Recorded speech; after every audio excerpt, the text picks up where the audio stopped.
Students, अब हम यहाँ पर ये डिस्कस करने जा रहे हैं कि अगर किसी बॉडी को हम अर्थ सरफेस से कोई वेलोसिटी दें और सपोज कीजिए कि वो वेलोसिटी जो अर्थ सरफेस पर एस्केप वेलोसिटी है उससे कम है या उससे ज्यादा। देखिए, अगर वेलोसिटी 11.2 किलोमीटर पर सेकेंड है, यानी जो कि अर्थ सरफेस पर एस्केप वेलोसिटी होता है उसी के इक्वल है, तब तो उसका टोटल एनर्जी 0 हो जाएगा और वो बॉडी एस्केप कर जाएगी। लेकिन सपोज कीजिए कि अगर किसी बॉडी को हम अर्थ सरफेस पर वेलोसिटी दें और वो वेलोसिटी एस्केप वेलोसिटी से कम है, तो उस समय वो बॉडी कितना मैक्सिमम हाइट अटेन करेगा वो हम डिस्कस करने जा रहे हैं। ध्यान दें बच्चों, अगर हम पॉइंट ए के लिए इक्वेशन लिखना चाहें टोटल एनर्जी का, तो ये आएगा जो total energy 1/2 mu² minus Gmm/r। यहां पे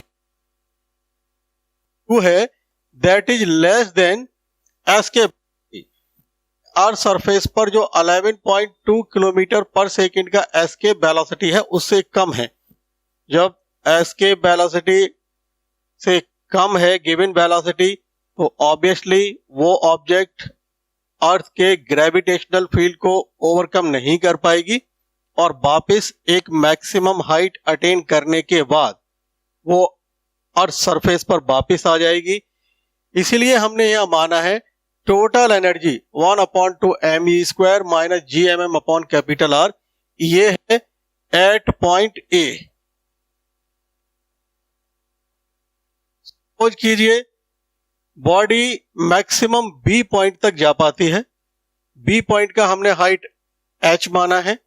क्योंकि बी पॉइंट तक जा पाती है, इसका मतलब यह हुआ कि बी पॉइंट पर पहुंचते ही उसका फाइनल वेलोसिटी 0 हो जाएगा। इसका मीन्स ये हुआ कि बी पॉइंट पर उसके पास कोई भी काइनेटिक एनर्जी नहीं रहेगी। बी पॉइंट पर उसके पास केवल और केवल पोटेंशियल एनर्जी।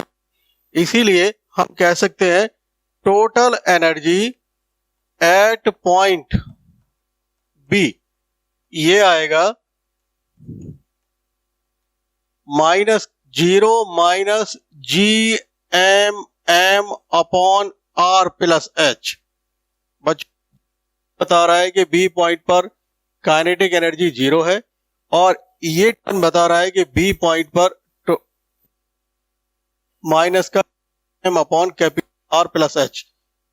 हम एनर्जी अप्लाई करते हैं, यानी ए पॉइंट पर टोटल एनर्जी, पॉइंट पर टोटल एनर्जी। देखते हैं आगे, ए पॉइंट पर total energy 1/2 mu² minus Gmm/R is equal to minus का Gmm/R plus h। m cancel हो जाएगा, u² हमको मिलेगा u² minus twice of Gm/R is equal to minus का twice of Gm/R plus h।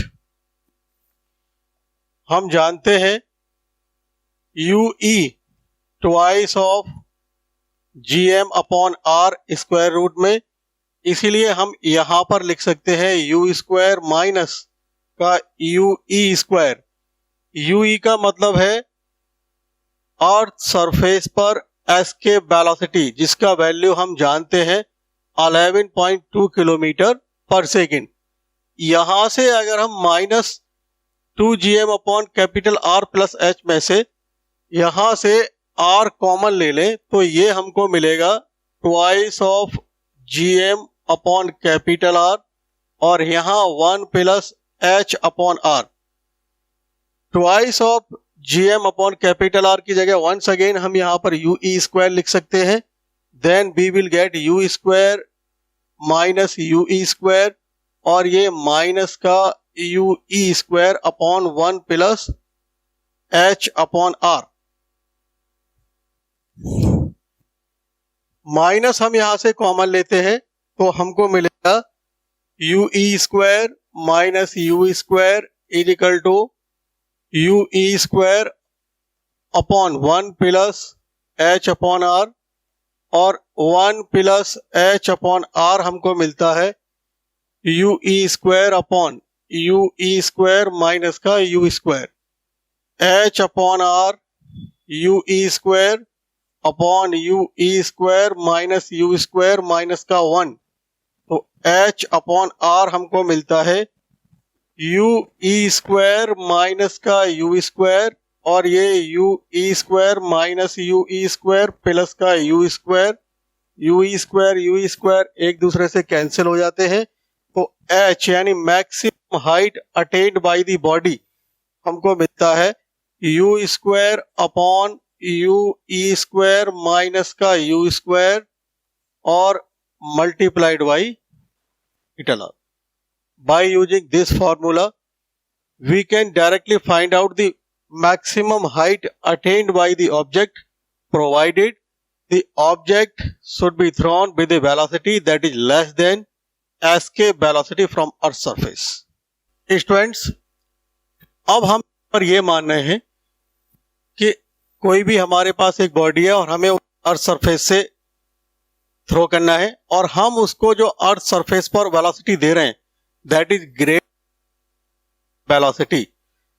The velocity given that is u, and this velocity u at earth surface is greater than as at earth surface. Obviously इस case में object earth surface के gravitational field को और फिर वो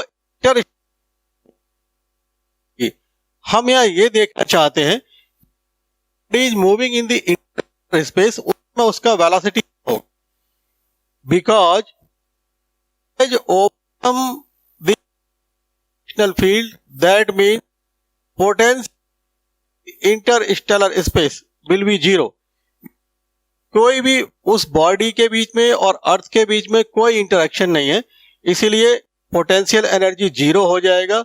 और हम again यहाँ पर वही एनर्जी कंजर्वेशन लॉ अप्लाई करते हैं, यानी total energy at point A 1/2 mu square minus G M M upon capital R, kinetic energy potential energy, that should be equal to total energy space. तो obviously वहां पर kinetic energy देखें तो ये 1/2 mv infinite जो refer कर रहा है वो कि बॉडी अब इंटरस्टेलर स्पेस में है और अर्थ का कोई भी ग्रेविटेशनल फील्ड वहां पर नहीं है, और माइनस का या जीरो वहां पर कोई भी पोटेंशियल एनर्जी नहीं है। तो अब हम m और ये m कैंसिल हो जाएगा, तो ये हमको मिलता है यू स्क्वायर माइनस का twice of G M upon capital R is equal to v infinite का square. We know that escape velocity is given by twice of gm upon capital R in square root.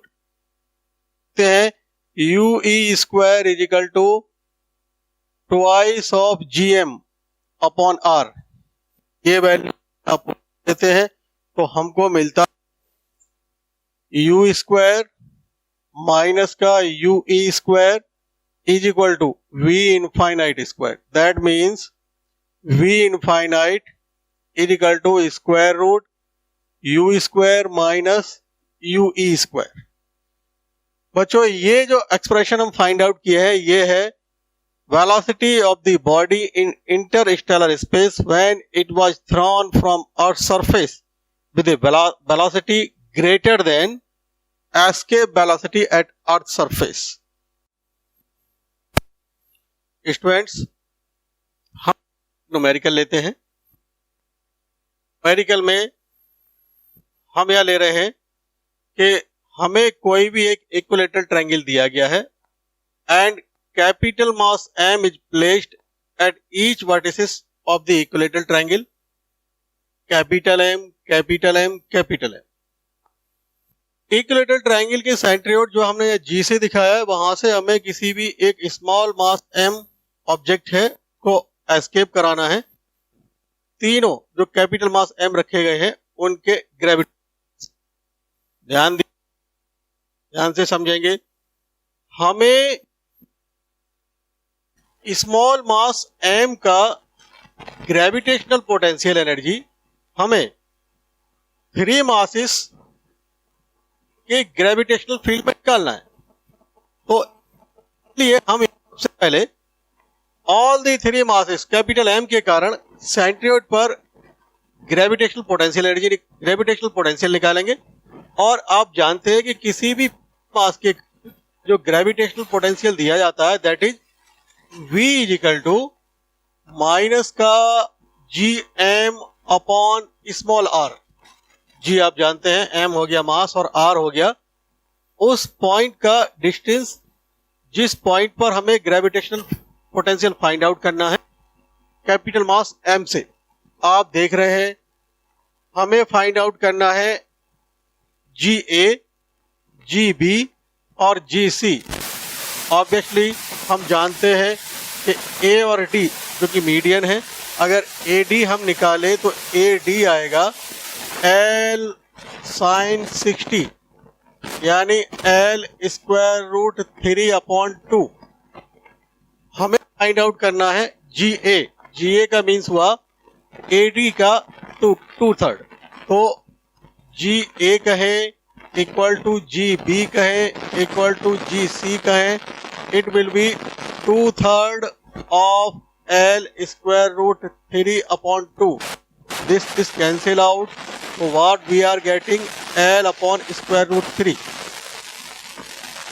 तीनों masses capital M तीनों masses के कारण point जी पर जो gravitational potential होगा वो हम फाइंड आउट कर सकते हैं। V is equal to minus का thrice of G M upon R का means L upon square root 3। तो हमें मिलता है ये माइनस का 3/3 G M upon small L. बच्चों V है total gravitational potential due to capital masses M at point G। अब हम कैपिटल G पॉइंट पर अगर total gravitational potential energy find out करना चाहें तो ये आएगा U is equal to V M means ये हुआ U is equal to minus का 3 square root 3 G M upon L और मल्टीप्लाइड बाई स्मॉल एम। ये है total potential energy of mass small M. Now अगर हम काइनेटिक एनर्जी 1/2 mu स्क्वायर देते हैं तो टोटल एनर्जी को वही एस्केप वेलोसिटी के कॉन्सेप्ट से हमें 0 बनाना है। तो total energy means 1/2 mu square. This is the kinetic energy given by us so that the particle can escape from the gravitational field of 3 masses capital M minus 3/3 G M upon L equal to 1/2 mu square is equal to 3√3 G M upon L. Small M cancel out, u square 6/3 G M upon small L. और what we are getting square root 6 square root 3 G M upon small. Students हम यहाँ पर एक numerical लेते हैं।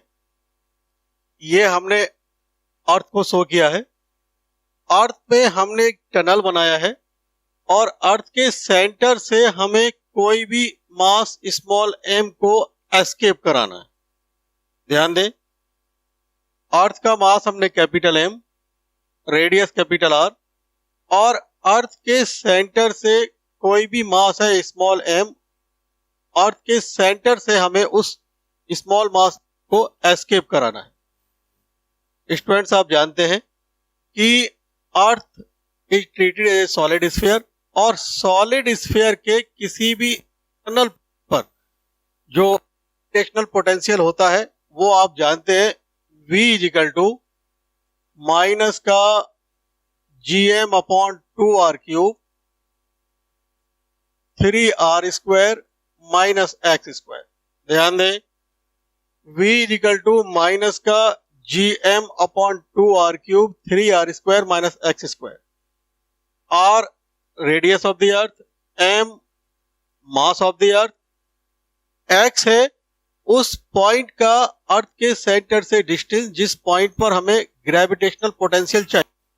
लेकिन centre के case में x का वैल्यू 0 हो जाएगा, इसलिए at center x is equal to 0।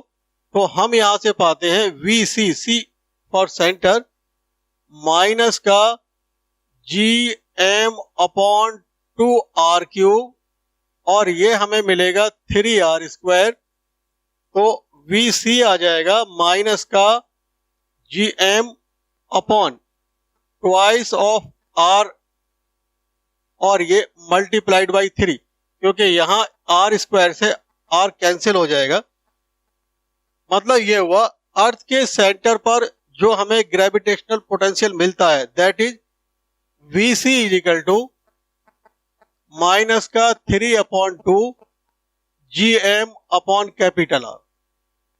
अर्थ के सेंटर पर स्मॉल मास m का पोटेंशियल एनर्जी होगा U is equal to m multiplied by potential. तो U is equal to minus का 3 upon 2 gm upon capital R multiplied by small m। Once again from the concept of escape velocity, the total energy at the center should be 0. Total energy means kinetic energy given by us and this potential energy should be equal to 0.